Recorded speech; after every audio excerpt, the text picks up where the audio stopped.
En la sesión anterior, que me estoy proyectando a ustedes. En Windows.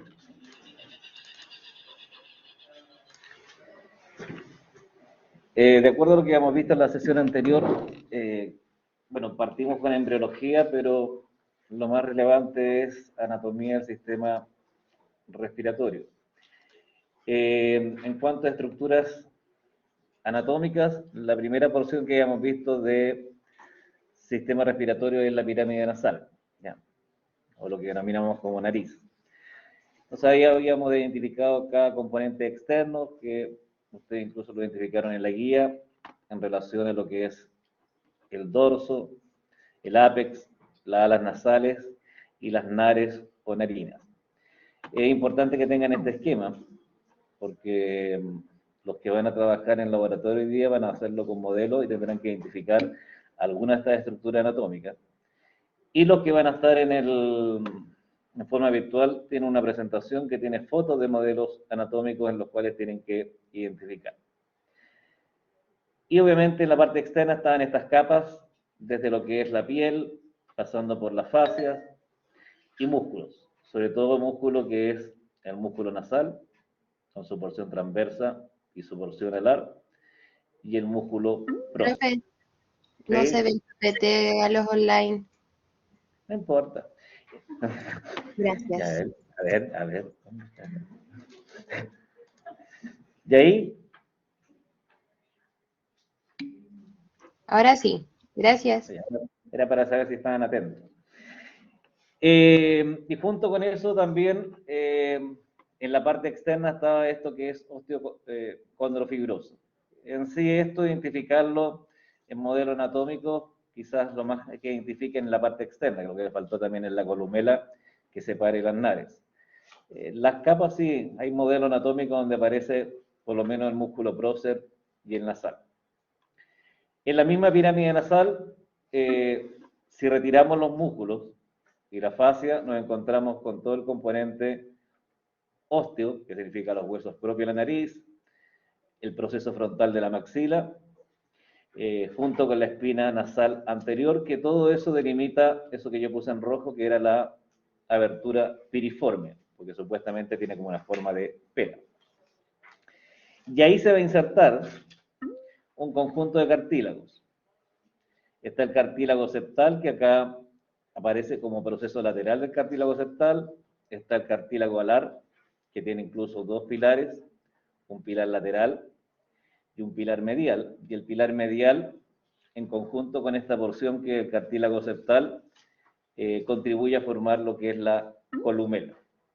Yo no sé si los que están viendo por virtual ven el cursor cuando lo muevo.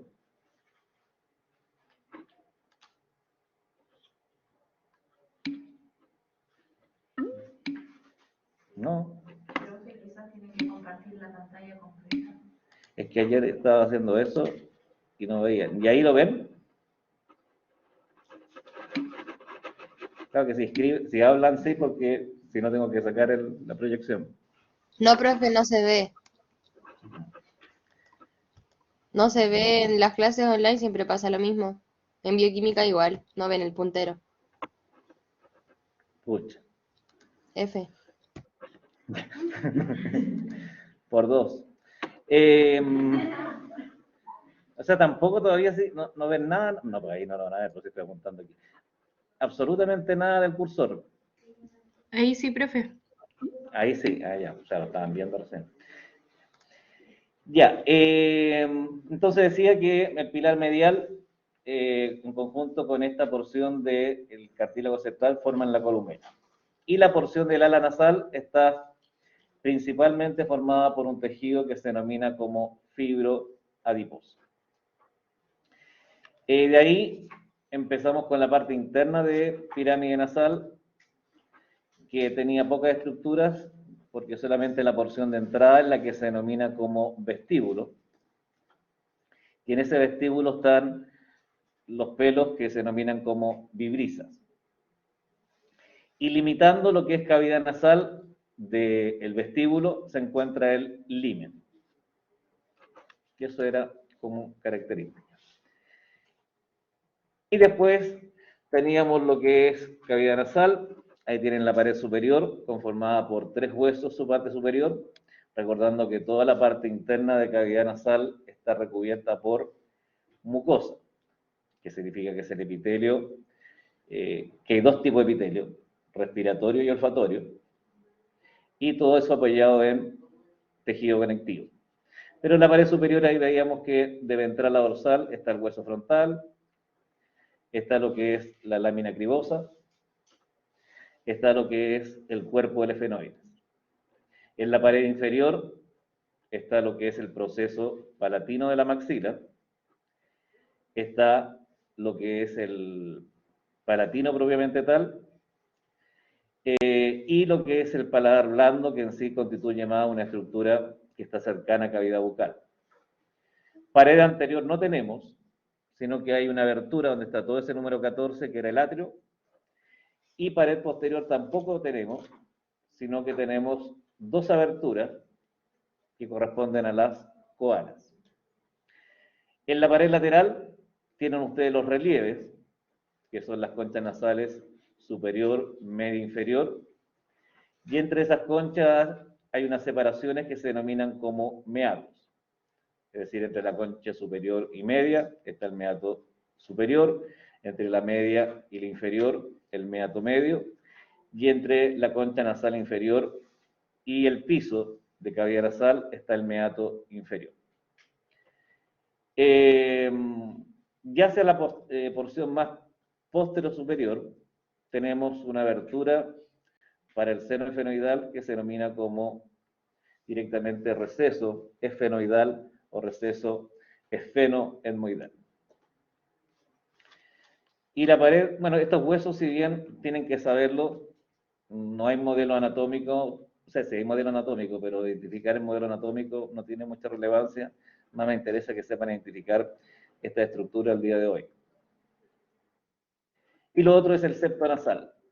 Y ustedes saben que la porción más anterior de ese septo nasal está formado por un cartílago, que es el cartílago septal, que se ve ahí en la imagen siguiente. Y la porción posterior está formada por 2 huesos. El etmoides, más superior, que se denomina como la lámina perpendicular, y el vómen. Y que si uno saca la mucosa, ahí observa estas 3 estructuras. Bueno, vimos los senos paranasales. Quizá el seno paranasal que más puedan identificar en un modelo de laboratorio es el seno frontal y el seno efenoidal. Las celdillas es más difícil porque no sé si estarán disponibles esos modelos que se observan las celdillas y si está disponible un corte que de este tipo que aparecen los senos maxilares.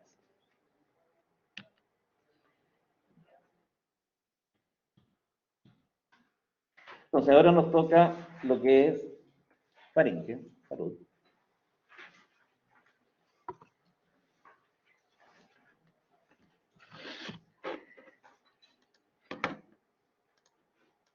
Faringe, que es lo que normalmente llaman como garganta. La faringe es una estructura que normalmente se llama como un tubo músculo membranoso, porque obviamente está formado por músculo, y el componente membranoso significa que es el tejido conectivo que está asociado. Es una estructura que la podemos encontrar en cara y cuello, por lo tanto ustedes ven una flecha ahí, que significa que esta faringe va a estar separada en 3 porciones. Entonces vamos a tener una porción superior que se denomina nasofaringe, una porción media que se denomina bucofaringe y una porción inferior que se denomina laringofaringe. La nasofaringe también se le llama rinofaringe. La bucofaringe también se denomina orofaringe. Y la laringofaringe también se denomina hipofaringe. Esas son las 3 porciones. Entonces, en cada una de esas porciones, anatómicamente ustedes tienen que saber la ubicación, saber los límites, que los límites están dados por los niveles óseos que posee, por eso ustedes ven ahí la relación con columna vertebral, y los reparos, que recordarán que la palabra reparos, de acuerdo a lo que digo en Morfofunción 1, son las partes que tienen. Entonces acá empezamos con ubicación, que escribo peor que en mi computador. Ubicación, límites y reparo. Sobre cada uno de las porciones. Y esto sí todo es identificable en modelo de laboratorio, así que tanto los que están acá como los que están allá y en el más allá,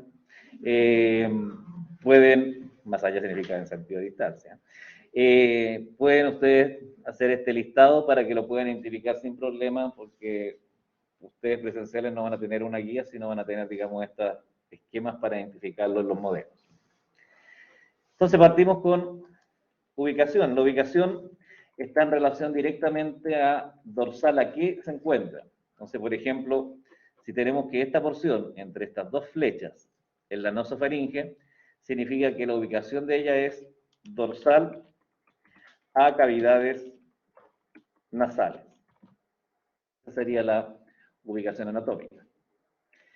Y los límites están dados por porciones óseas, que acá tomo un poco de un hueso que es el occipital. Entonces los límites es porción que se denomina basilar del occipital, pero también toma dos vértebras, que ahí ustedes ven cortada una vértebra, que sería la primera, que se denomina, ¿cuánto? Atlas. Y también la C2, que se denomina axis. Porción basilar, C1 y C2. Y en cuanto a los reparos, aquí hay varias estructuras que uno puede identificar.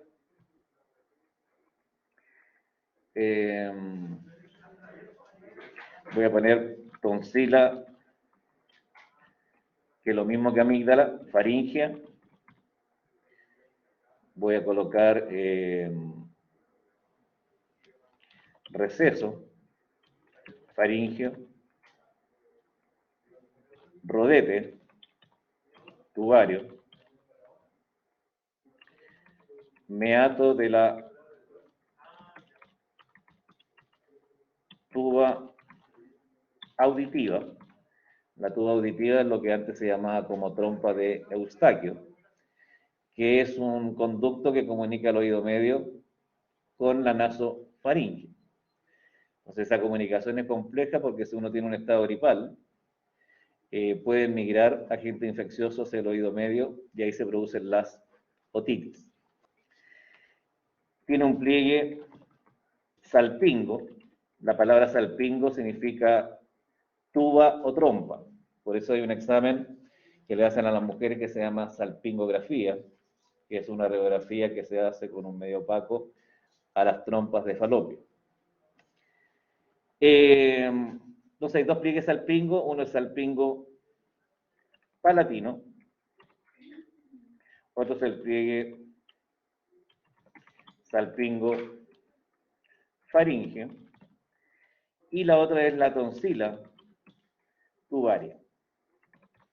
En resumen, uno siempre le habla que la amígdala, de partida, dice tengo inflamada la amígdala y se palpa en el cuello, cosa que ustedes no pueden palpar la amígdala porque ve que están bastante profundas. Hacer lo que uno palpa acá o lo que palpa uno, si quiere, digamos, hacer un examen físico a un paciente, es las glándulas salivales o los linfonodos. Pero hay personas que, por ejemplo, cuando niños tenían la amígdala de gran tamaño. ¿ya? Que normalmente ocurre que esa tonsila faríngea, que después voy a indicar dónde está, que es esta parte justo donde está la flecha, y crece mucho en algunos niños y produce una patología que se llama como adenoides. Entonces eso lleva a que los niños tengan que respirar en forma bucal en vez de hacerlo en forma nasal. Y a otros les crecen las tonsilas que están en otra región, que es la palatina, que es la que se ve cuando se le pide al paciente que abra la boca y saque la lengua, y con un baja lengua se pueden observar las tonsilas. Y algunos se las cortaron, a lo mejor o se le hicieron una tonsilectomía. Pero vemos que no tenemos solamente 2 amígdalas, sino que tenemos 4 pares de amígdalas o tonsilas en faringe. Esas son las estructuras principales que después las voy a ir mostrando más específicamente. ¿Entienden lo que están en online? ¿Sí?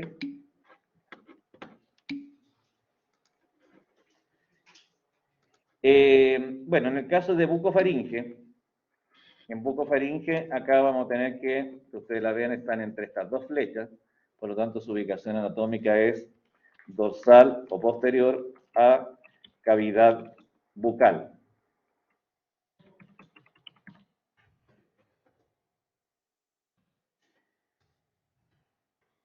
Los límites, si vemos acá, los límites estaría todavía la segunda vértebra, porque si se fijan la segunda vértebra aquí se ve alargada, porque si recuerdan, C2 tenía en el cuerpo una prominencia que se llamaba proceso odontoides, ¿ya?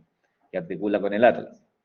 Entonces todavía aquí se ve el cuerpo de C2 y acá está el cuerpo de C3. Entonces los límites son C2 y C3. Y los reparos. Creo que tengo imágenes separadas de esto.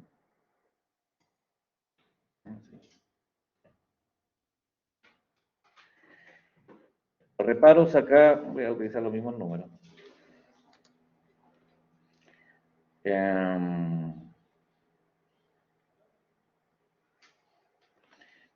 Velo del paladar, úvula, que la conocen ustedes como la campanita, tonsila palatina,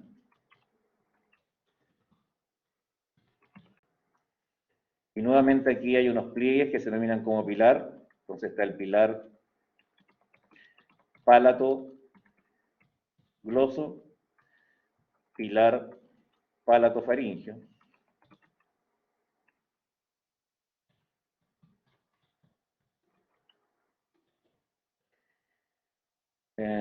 Tonsila lingual.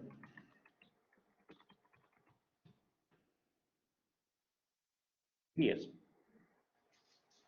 Esos son los reparos directamente de lo que es la bucofaringe.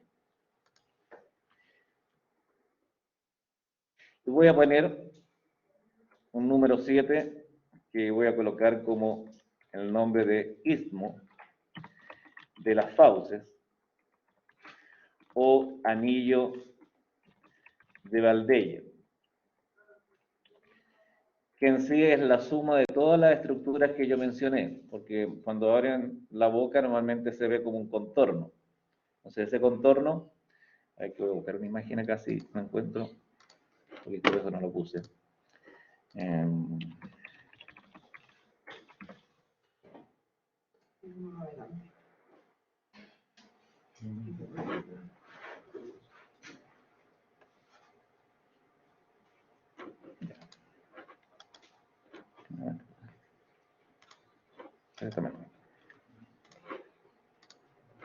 Entonces, por ejemplo, si cuando a una persona se le pide que abra la boca, todo ese contorno que ustedes ven ahí son todas las estructuras que yo mencioné como reparos de la bucofaringe.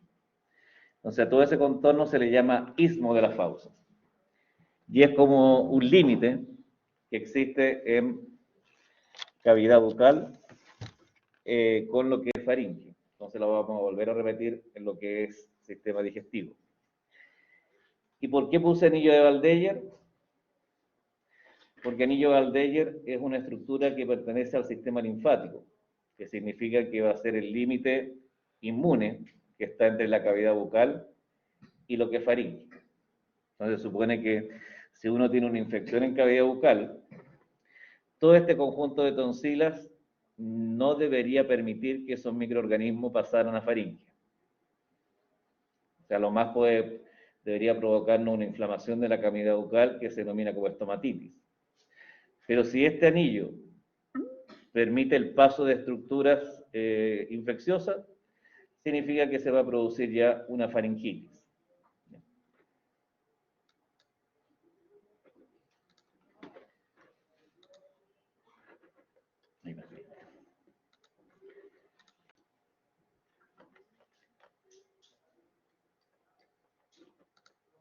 Es un poquito grande la boca.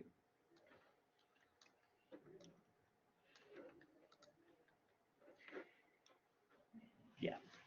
Y tenemos la laringofaringe, ubicación, ustedes ven que está entre estas dos flechas, y aquí encontramos una estructura que es del sistema respiratorio, que es laringe, por lo tanto se ubica dorsal a laringe. Y los límites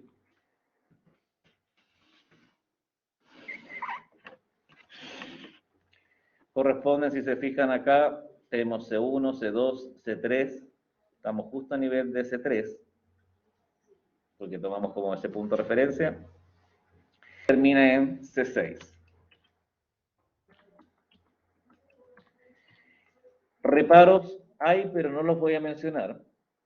¿Y por qué no los menciono? Porque el laringofaringe pertenece a una estructura del sistema digestivo. Entonces el aire no pasa por la zona de laringofaringe, sino que ingresa por narinas, pirámide nasal, cavidad nasal, nasofaringe, bucofaringe y de ahí se va a laringe. Entonces solamente estas primeras dos porciones son las del sistema respiratorio. Entonces esto solamente lo voy a dejar marcado. ¿Dónde está el marcador acá? ¿Ese? No, nunca fue.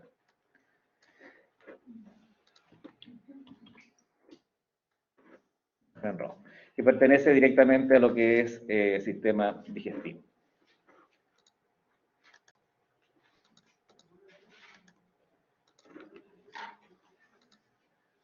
No voy a mostrar todavía la estructura de acá. Eso no sé por qué lo repetí. Bueno, ahí están indicadas las distintas porciones que ya había mencionado. Esta imagen que está acá, de alguna forma, lo que está mostrando es la estructura de faringe desde posterior. Se supone que esta imagen lo que representa directamente es que hayamos sacado la columna vertebral y hacemos, digamos, un corte en faringe y la abrimos. Entonces la vemos desde posterior. Entonces lo que ustedes ven ahí, por ejemplo, esos dos pliegues, son las conchas nasales. Y lo que ustedes ven ahí, separando una cavidad nasal de otra, es el tabique nasal. Por lo tanto, toda esta abertura, y aquí me van a tener que decir lo que están, si ven el lápiz o la pluma, no lo veo ni yo. No, profe, no se ve. ¿No se ve ninguna marca? Mm. Pero bueno, si la saco de ahí, se va a ver. Bueno, hice esa marca. Ese contorno que Ahora ustedes ven sí, ahí ahora es sí. una coana. Es una coana. Entonces ahí ustedes pueden apreciar la coana y por lo tanto todo lo que ven acá es directamente la nasofaringe. Y hay algunas estructuras que pueden apreciar aquí en este corte. Voy a hacer nuevamente otra imagen, todavía no la van a ver ustedes los que están online.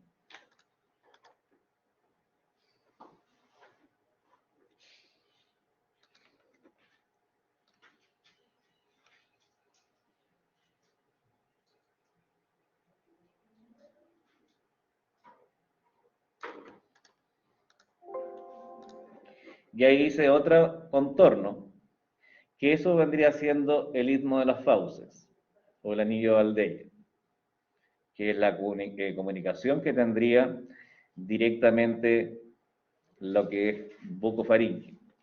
O sea, eso tienen que tenerlo claro también, que la nasofaringe se comunica con las cavidades nasales a través de las coanas. La bucofaringe se comunica con cavidad bucal a través del istmo de las fauces.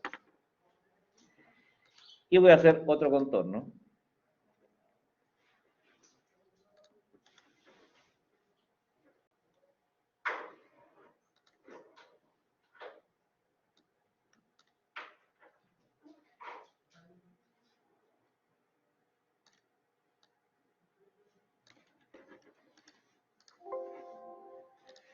Y ahí hice ese contorno que es como la entrada de laringe.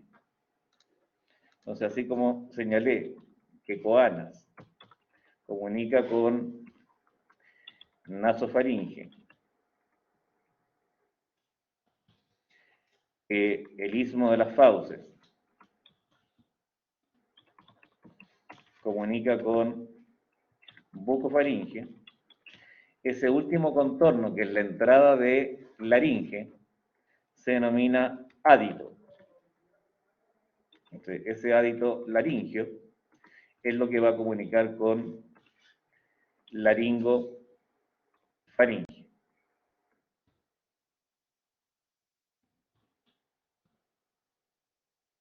Ahí aparece como un contorno en verde.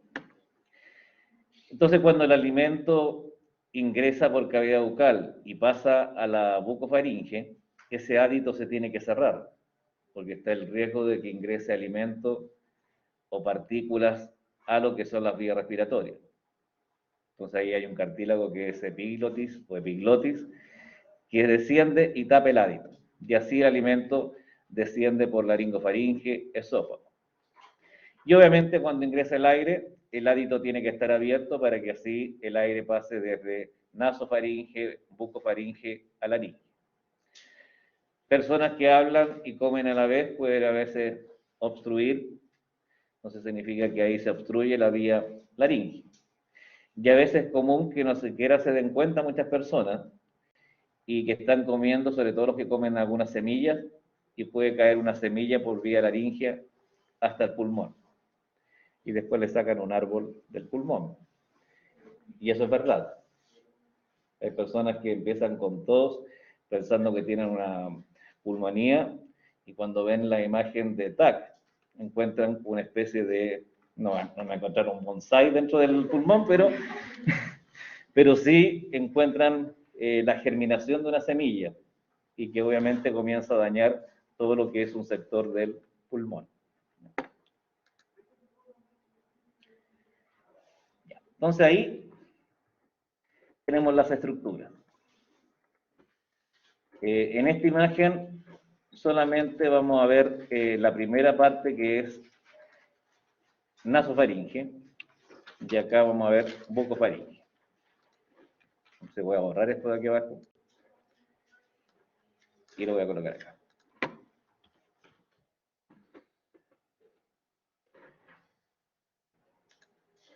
Ah, los de la casa, no, la verdad, nada. Bueno, por mientras ustedes, los de la casa, pueden cantar, mientras yo voy a hacer el trazado de las flechas, que desgraciadamente no lo ven ustedes, pero después lo van a ver. Bueno, acá colocar el número 1. Esa es la tonsila faríngea. No voy a hablar nada para que los de la casa no estén así como inquietos. Número 2.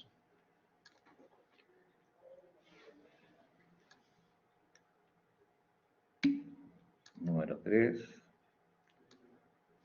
Ahí está el número 4. El 5. El 6. Y en este mismo punto deberá estar el 7.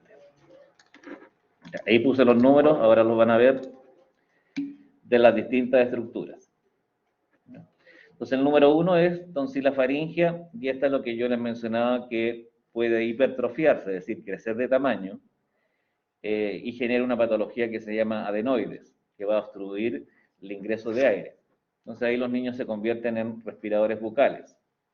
Lo que no es bueno, porque se sabe que cuando se ventila por cavidad bucal, además de no tener la humidificación, entibiado del aire, es menor la cantidad de oxígeno que entra a los alvéolos.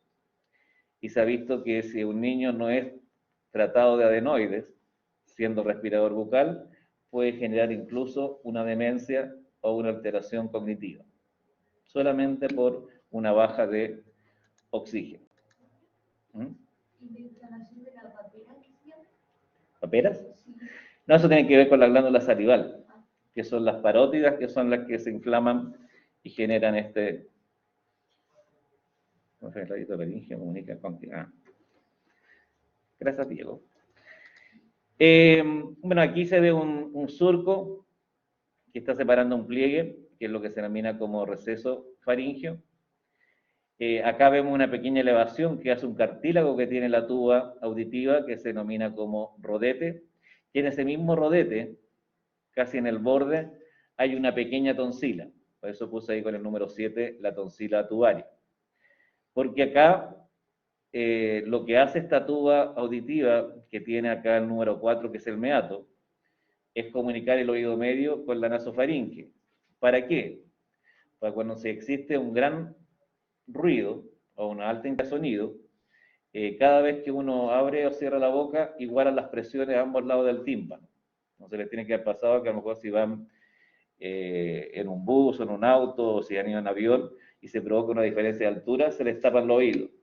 Y eso es por una desigualdad de presiones a ambos lados del tímpano. Entonces por eso está la tuba auditiva. Pero esta tuba tiene todo un sistema de que permite incluso tener cilios, tiene una serie de mecanismos para ventilar el oído medio. Pero también se puede producir una migración de agente infeccioso.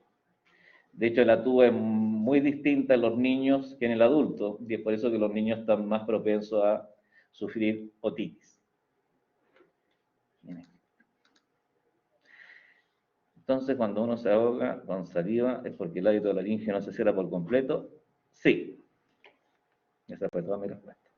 O sea, cualquier evento de que la persona esté hablando y ventilando a la vez, corren el riesgo de que entre cualquier elemento al hábito laríngeo y por lo tanto a la vía respiratoria. Bueno, ese meato está limitado por dos pliegues, que sí son músculos, que tienen el mismo nombre. El pliegue anterior se denomina salpingo, porque viene de la tuba al paladar, salpingo palatino. El segundo pliegue, que es más posterior y más largo, va desde la tuba a la faringe, por lo tanto se denomina salpingo faríngeo. Eso significa que como son músculos, se pueden contraer y regular lo que es la abertura de la tuba. Y eso es nasofaringe. Y se trapica y eso que vuelta, claro. Hay otra frase, pero no me acordé porque no me acuerdo si está bien dicha, porque se fue mal interpretada. ¿Pero se entendió nasofaringe? ¿Sí?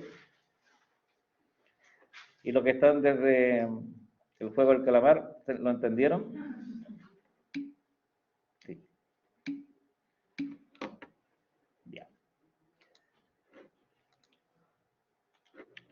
Entonces ahora vemos bucofaringe. ¿Profe? ¿Sí?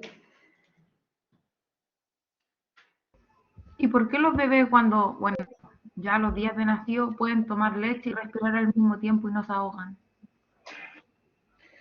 Porque en el recién nacido, de partida, hay un tema morfológico, por lo menos en el primer año hasta los 2 años, en que la laringe está más descendida, el paladar está más también hacia inferior, y eso les permite generar una diferencia de presiones que es lo que se denomina como el reflejo de succión, porque eso les permite la lactancia materna. Entonces, como son los alimentos líquidos, no van a tener ese problema. Pero una vez que ocurre el destete, es decir, dejan de ingerir o dejan de amamantar, inmediatamente se producen cambios morfológicos en que la faringe y la laringe adquieren una distinta posición, y ahí sí se provoca la dificultad cuando comienzan a incorporar alimentos sólidos. Por eso.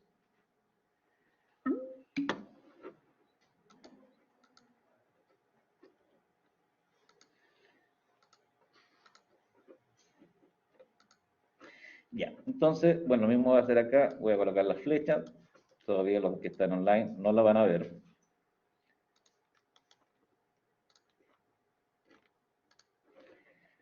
Velo del paladar.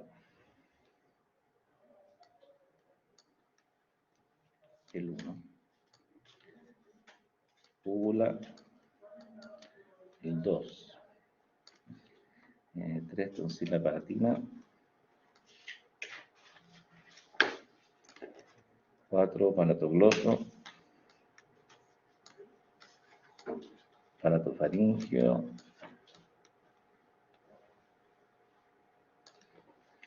Tonsila lingual.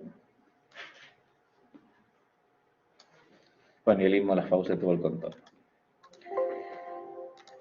Ya, entonces aquí tenemos, bueno, acá está lo que es el paladar blando, en que la constitución del paladar blando es el velo del paladar, que si uno lo ve en la imagen,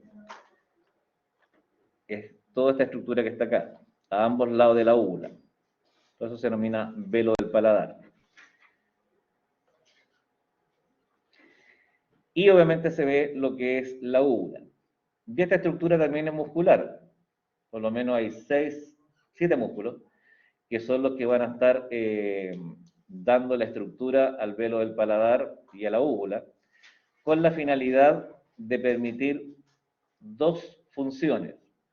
Una, que cuando ocurre la ingesta de alimentos, ese velo del paladar se tiene que contraer y subir, cosa de cerrar el paso entre lo que es bucofaringe y nasofaringe. Entonces, si ustedes están comiendo y de repente se ríen o tosen, puede ser que partículas de alimento líquidos salgan por vía nasal. Pueden hacerlo ustedes en su casa. Y eso porque obviamente no se coordinó el tema de lo que es este velo del paladar, o el paladar blando. También porque es importante, que de hecho en el área de fonoaudiología, ellos les dan un nombre más aplicado a la disciplina, que se le llaman como esfínter velofaringio. Y es porque cuando uno habla, este paladar sube y baja con la finalidad de dar ajustes al sonido, que es lo que se denomina como el habla. ¿Ya? Vemos entonces que estas 2 estructuras tienen tejido linfoide, por lo tanto sirven de mecanismo de defensa. Esa es la función que tienen.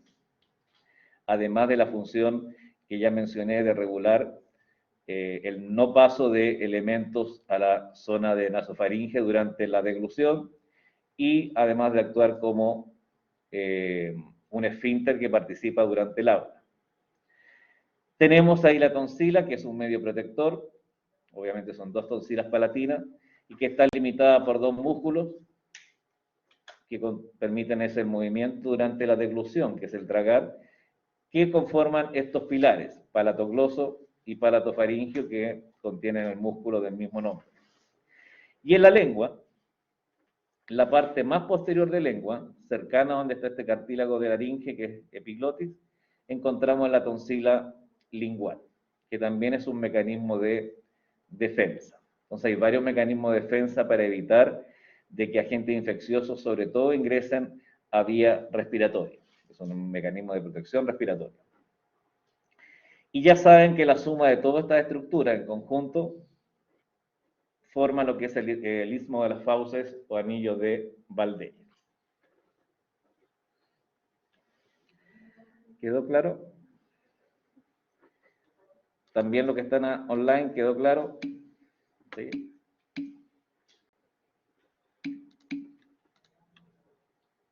Mire, ahí está una imagen. Ahí está lo que les mostraba yo, todo lo que es el... espera que yo no lo veo. El contorno que da el istmo de las fauces, ahí está utilizando su baja lengua, entonces, claro, lo primero que hace Porque cuando uno se agripa o se resfría, si es resfrío, se mantiene solamente en nasofaringe el resfrío, que le produce congestión, que es lo que ustedes señalan como que se me taparon la nariz, produce muchas veces rinorrea, que significa que corre líquido, y quizás un tipo a lo mejor de estornudo nada más. Si el agente infeccioso ingresa a la bucofaringe, puede producir una faringitis. Entonces, cuando hay faringitis, lo más común es que esta zona se enrojezca y las amígdalas o tonsilas adquieran un mayor volumen e incluso pueden tener pus o materia. Entonces, eso ya involucra que hay una faringoamigdalitis. Y si hay pus, significa que es una enfermedad de tipo infecciosa, bacteriana. Hay momentos en que la persona puede tener el paciente descarga posterior. ¿Y cuál es la descarga posterior? Que cuando uno está gripado, siente como que corre un agua por detrás en la garganta. Y eso indica que ya la patología no es bacteriana, sino que es viral. Entonces el tratamiento ahí es distinto y normalmente no se afecta lo que es el tema de amígdala con pus.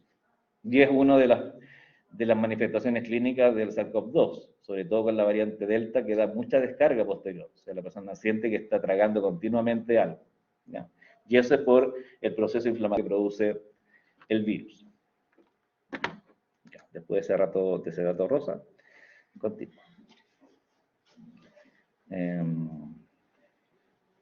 Ya. Hay una estructura anatómica de lo que es la faringe.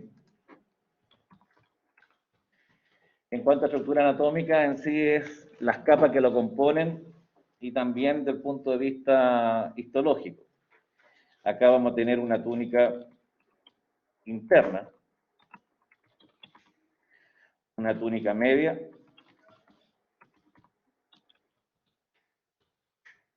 y una túnica externa.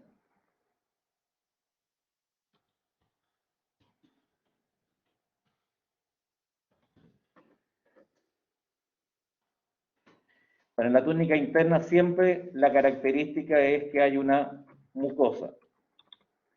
Y en esta mucosa significa que tendrá que haber un epitelio.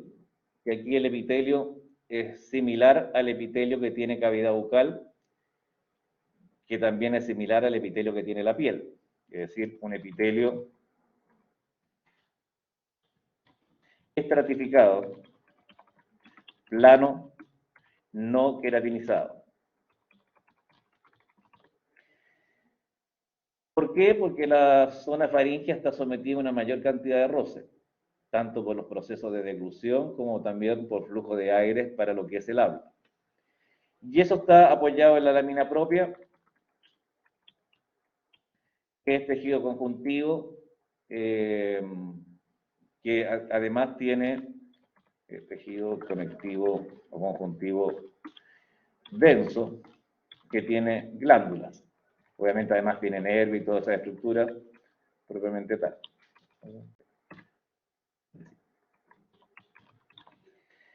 Pero ustedes recordarán, para que se lo va a hacer la pregunta, porque yo sé que lo recuerdan perfectamente, que si yo les preguntara cuál es la inervación de la faringe, me responderían.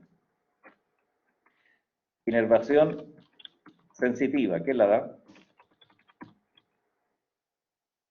Inervación sensitiva se refiere a todo lo táctil, dolor.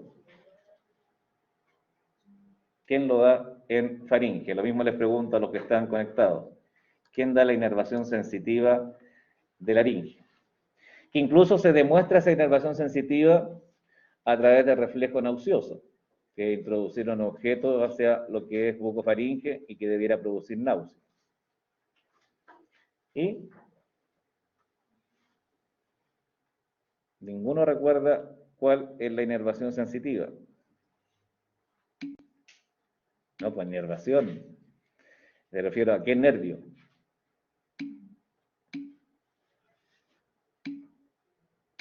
No más que son 12, ¿eh? Así que no, más de alguno le van a chuntar ahí.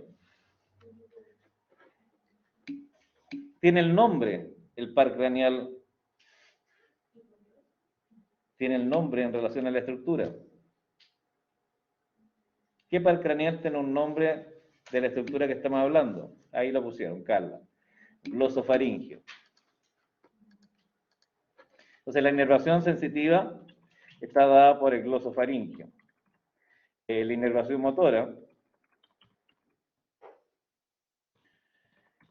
principalmente es el vago y solamente un músculo es por el glosofaringio.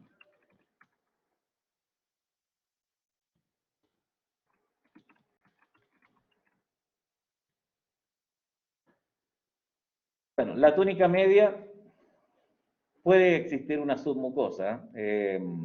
Normalmente en estas zonas aparece a veces una diferenciación de un tejido conectivo más laxo que le llaman como submucosa.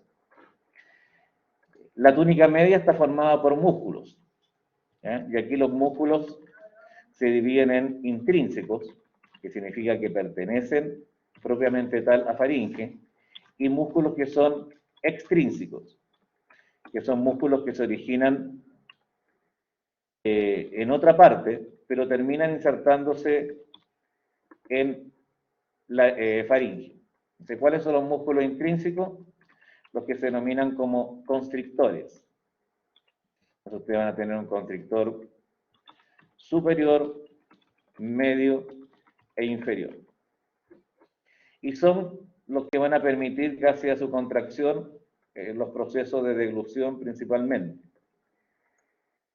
Y esos músculos como que envuelven a lo que es faringe. Y al envolverlo, se están insertando en una estructura de tejido conectivo que se denomina como RAFE, que es lo que es parte de la túnica externa.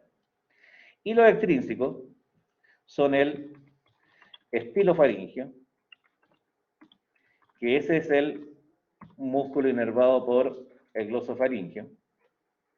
Estilo porque obviamente viene del proceso estiloides del hueso temporal y se inserta en faringe.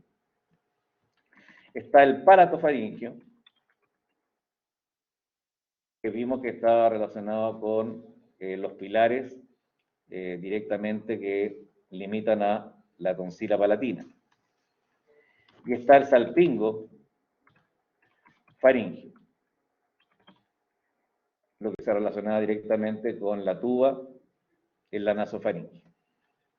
Entonces, eso da, digamos, una estructura. Principalmente los extrínsecos cumplen la función de suspender a lo que es la laringe.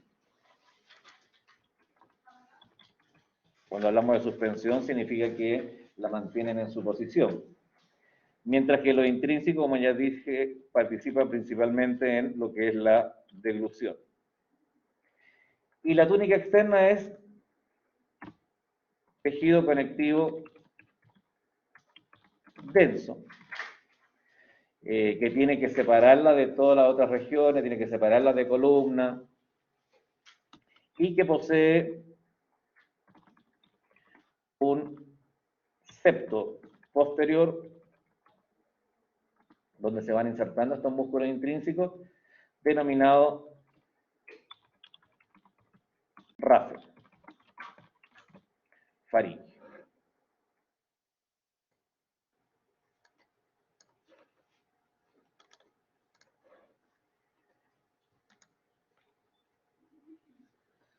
Entonces, en la imagen siguiente, ahí tienen un esquema de cómo está estructurado todo este elementos que están directamente en faringe, cavidad bucal.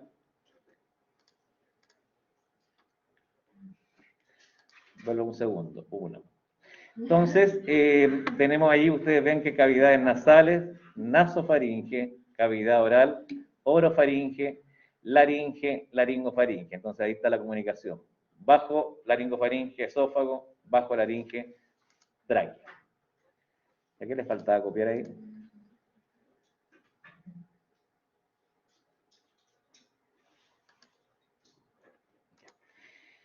Y en la siguiente imagen, aquí ven los músculos. Entonces ahí ustedes ven los constrictores. ¿Ya? Constrictor superior, ahí lo ven relacionado incluso con un ligamento que está entre el proceso pterigoide y mandíbula. El constrictor medio, que lo ve usted relacionado directamente con el hueso yoides, ese es como su punto de fijación, y el constrictor inferior, que está relacionado con un cartílago que tiene laringe, que es el tiroides y cricoides. Entonces, vuelvo a repetir, el punto de inserción principal de cada uno de estos constrictores, superior, lo que se denomina como el ligamento pterigo-mandibular, porque va del pterigoides a la mandíbula, constrictor medio, hueso yoides, y constrictor inferior, cartílago, tiroides y cricoides. Y hacia posterior, ustedes ven que todos van a terminar juntándose en lo que es el rafe. No se van así envolviendo completamente lo que es faringe. Ese gesto nunca lo vieron los de la casa, pero va hacia posterior.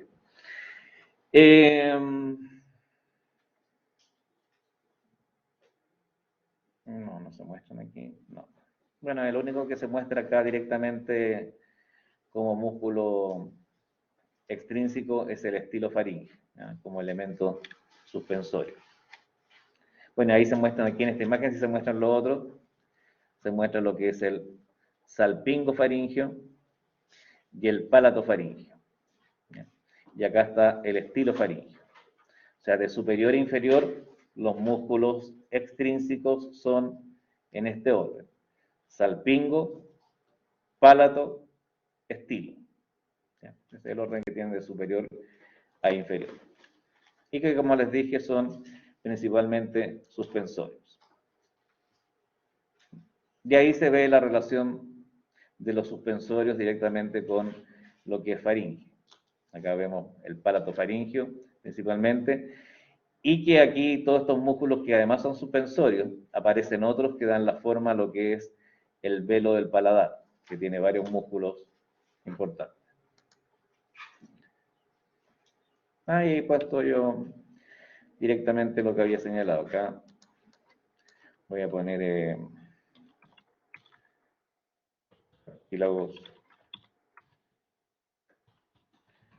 doides y cricoides. Bien.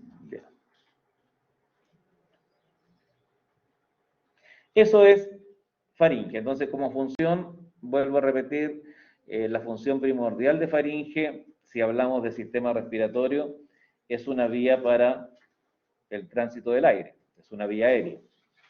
Pero además, como pertenece a la misma faringe, a lo que es sistema digestivo, va a cumplir funciones que tienen que ver con la deglución, es decir, trasladar el bolo alimenticio desde cavidad bucal hacia lo que es esófago.